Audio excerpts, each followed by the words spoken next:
Hello, everyone. I'm Mickey Gibbs, Midland County Great Start Collaborative Director and Facilitator for our Community Listens.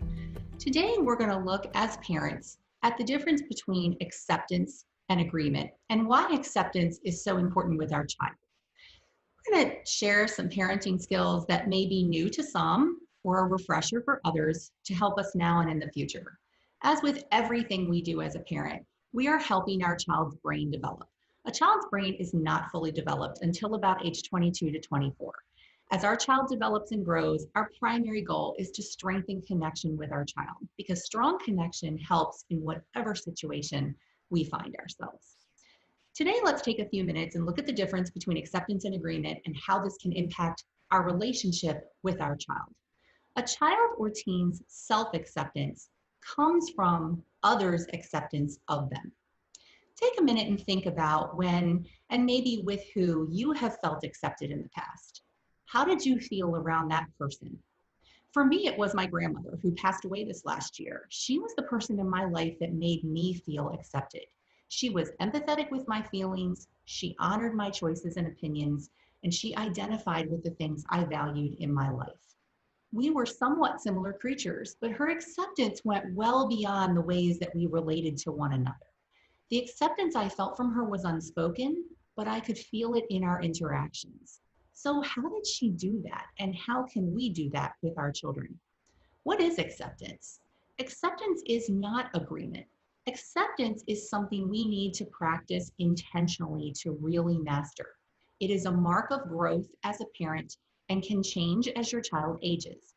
Acceptance is really about the child. Agreement is about you as the parent.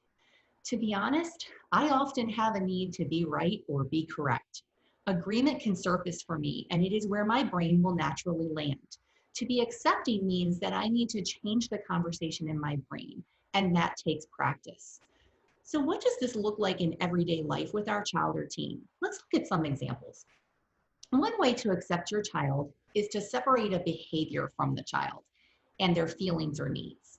My children exhibited behaviors over the years that I did not want to accept, and I didn't need to. For example, when my son Connor was very young, he used to bang on my daughter Katie's door so that she would let him into play. Connor was a very social child, and Katie really wanted to live on an island. She liked her alone time. I was not willing to accept that behavior from him. My husband and I would be in the kitchen and we would hear Connor banging on her door. That was not okay. However, it was important for our connection with Connor for me to understand the need and the feeling that was driving the behavior. When addressing the behavior with Connor, it was clear that he wanted time with his sister and he was frustrated. Over time, we were able to work out a plan so that his need for time with her was met while still allowing Katie to have that really important alone time. So although I did not accept the behavior that he was exhibiting, empathizing with his feelings of loneliness and frustration helped me connect with him. Accepting his feeling and helping him talk through those feelings helped Connor feel accepted. I could say things like, I can see you are frustrated. Can you tell me more about how you're feeling? It is important for a child to feel that their emotions are accepted so that they can learn to accept the very wide range of emotions that they're going to experience in their life.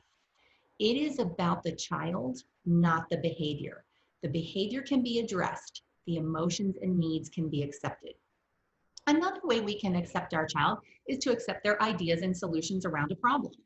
When my children face a problem, it is very hard for me to stay out of superhero mom mode and jump in to fix it. Let's face it, we don't want our children to have difficult times. We want to help them.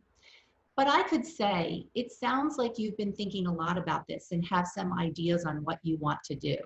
This might engage your child to share more about why they want to try a particular solution or an idea.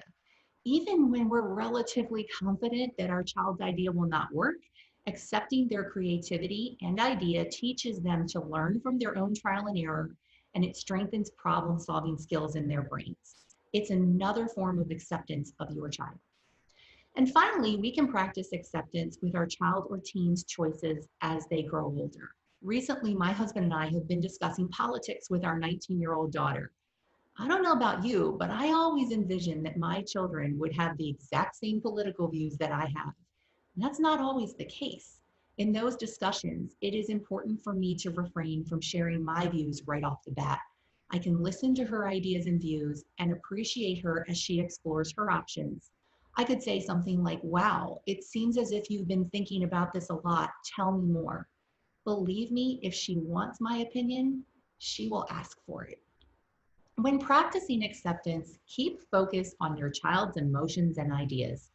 Try to stay away from whether you agree with how they feel or agree with their opinion. Stay clear of diverting them from difficult emotions. Allow your child to work through those emotions and solving problems. It encourages self confidence and self acceptance. Their emotions and ideas belong to them. When you acknowledge and accept, although it is unspoken, the gift of acceptance will be clear to your child and it will foster strong connection. It is about the child. Deep ideas like acceptance and empathy are really the heart parts of communication. We don't get the heart parts in something like, I put your lunchbox by the door. But when we are engaged in important or emotional conversation, those heart parts send the message of caring and love. Those are the ways that we deepen connection with our child or our teen.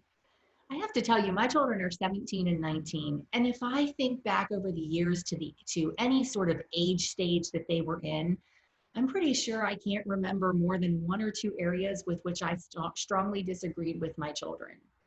But I can always tell you how well we were connected or disconnected during those times. Some years were better than others. We all want to look back over the years and think that we improved connection with our child or our teen. As you accept your child, they will learn to accept themselves and eventually others. Thank you for joining me today.